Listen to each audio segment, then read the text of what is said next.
What is happening, everybody? Welcome back to today's episode of Why Did I Buy a Mini Truck? Today we've made a bunch of progress on both trucks, so let's take a look at the black one first. As you can see, we've chopped the front end off. I took it off as close to the firewall as we could and just unbolted it down here. Now that does have the cut radiator support, but that's okay. We're going to replace it. We'll drill that other one out, and I'll kind of show you guys a little bit when we're done here with this. So swapped the manual steering rack out for this power steering one here off of our blue king cab. We are going to pull some other things out of here. Like I want to pull these shocks off the front. I want to also go ahead and take this throttle cable since it is different from the Z24 to the K24. In here, we pretty much have everything that we want. I will do like a last look around to see. Now there are some other things on this truck that I don't have on my blue king cab. And I'm sure we could find them, but why if I can take them off of here, right? So the rubber grommet here on both doors. I don't have these. So that'll be really nice to have. I pulled the wiper arms out of here. Now I think what I'm going to do is when I get the smaller blades in, I'm going to go ahead and cut out the hole on the passenger side that's on the firewall, and we're going to weld that into place on ours, and I'll show you kind of what I'm talking about. So over here you can see we have those other wheels on here. We swapped out the wheels that were on our blue king cab for the ones that were on the black truck. Now these are really cool.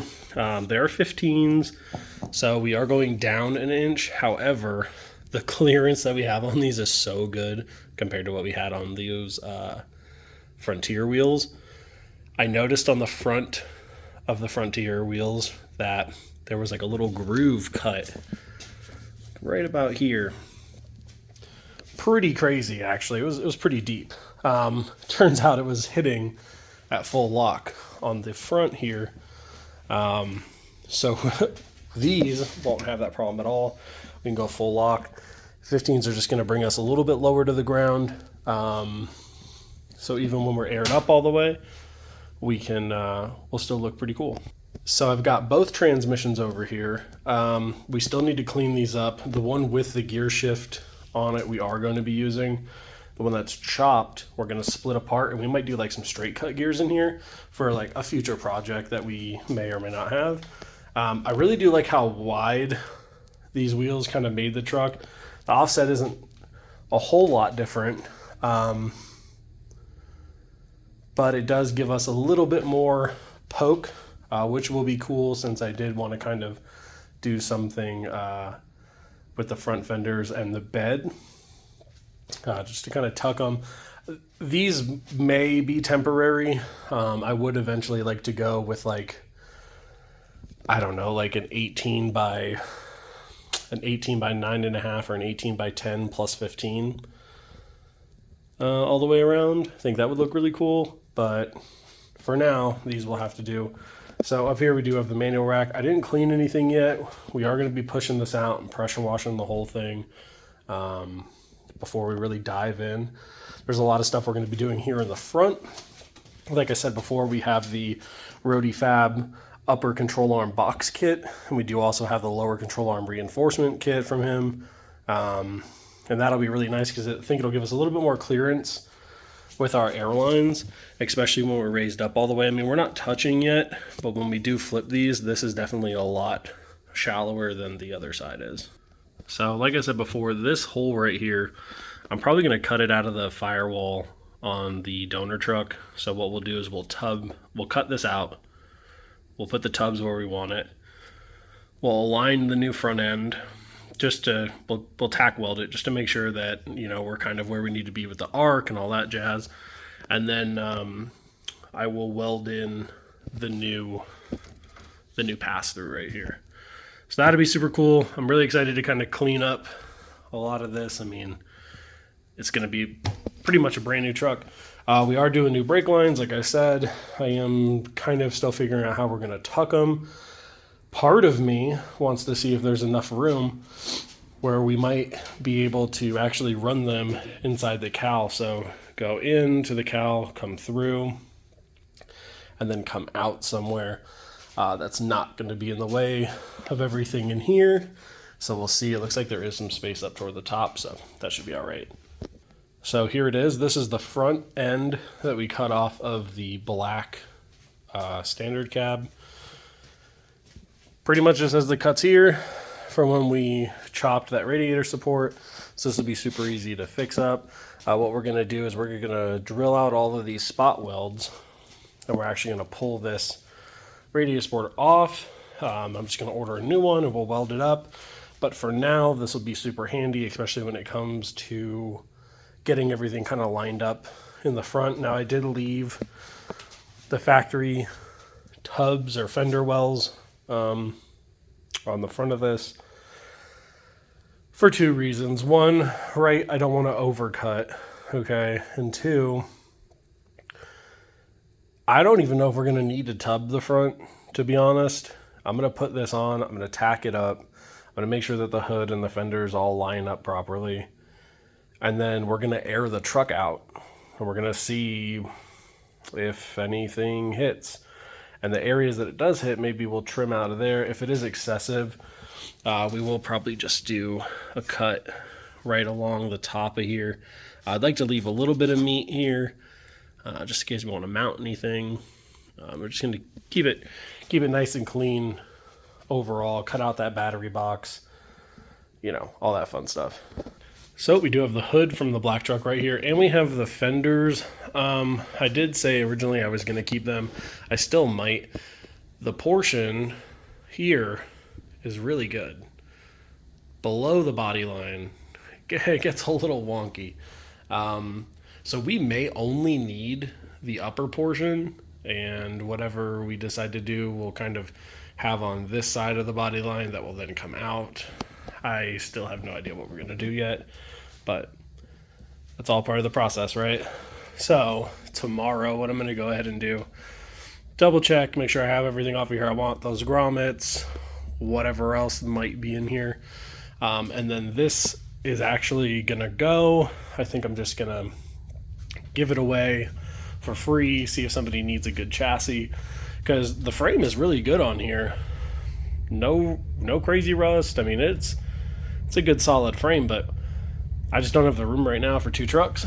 So looks like this one might be finding a new home soon. You know, and I really wanted to kind of try to keep the doors maybe just in case. I mean, it's nice to have like a set of doors with handles.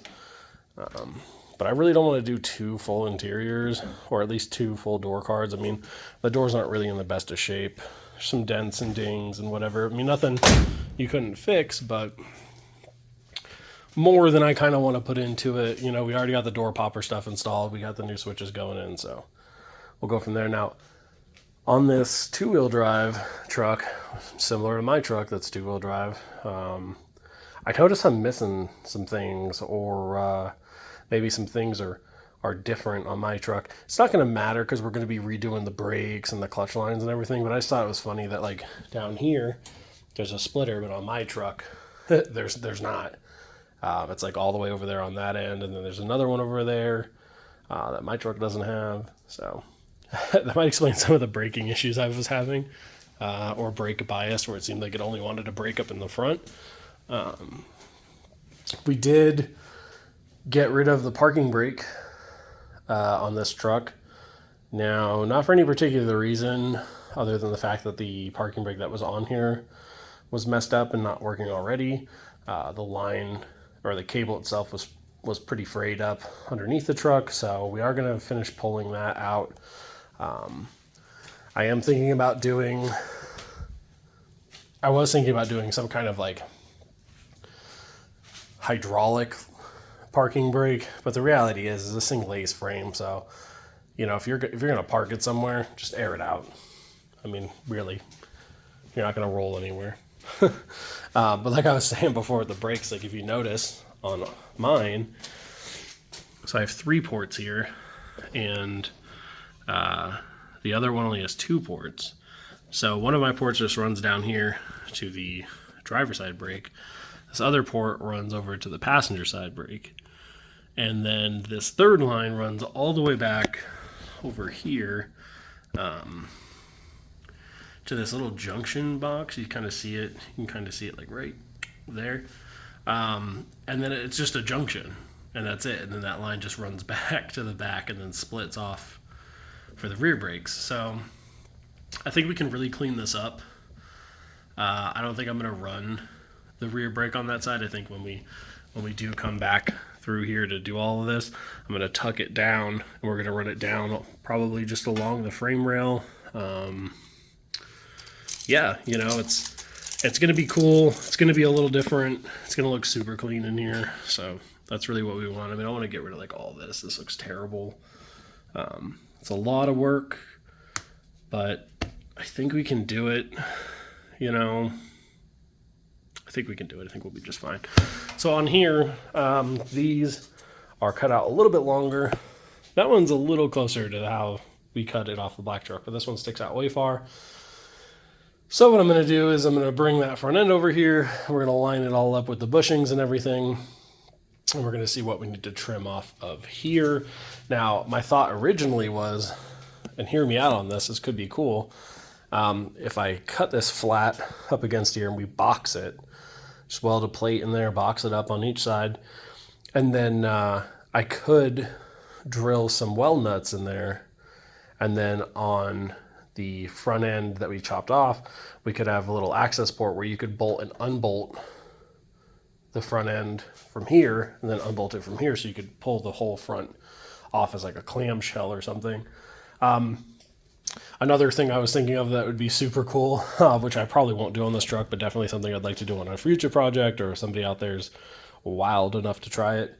I thought it'd be cool to plate this off, plate the other side off, and actually put a latch, two latches, a latch here, a latch on the other side, similar to how a Corvette is, and make it pivot in the front. I thought it'd be cool to find some way to get it all hooked up together, and then use kind of this portion where the bumper mounts to kind of pivot the front. So like a clamshell, it would open up and you could see in here, but then like the fenders would come up and everything, and you know, it would be just dragging along the side. So I'm not 100% sure how we could do that. I mean, I know that you could do it with a hood. That's a little different, but to make the whole front come up would be pretty wild. But I was thinking future serviceability, you know, if you ever need to get in here and you want to do some work on the frame, or whatever you want to do, you don't have to worry about tubs being in the way. You don't have to worry about the front clip being in the way. And then you don't have to cut it off like I did twice, which is super fun. So guys, that wraps up the video for today. Tomorrow I'm going to get started, and hopefully by the end of the day we'll have this front end just tacked into place, and then we can start doing our tubs and fixing that damage in the firewall. So thank you everybody for watching. I can't believe it. We're almost at 50 subscribers. Can you believe that? 50. I never thought I would have one. So that's very cool. So thank you everybody.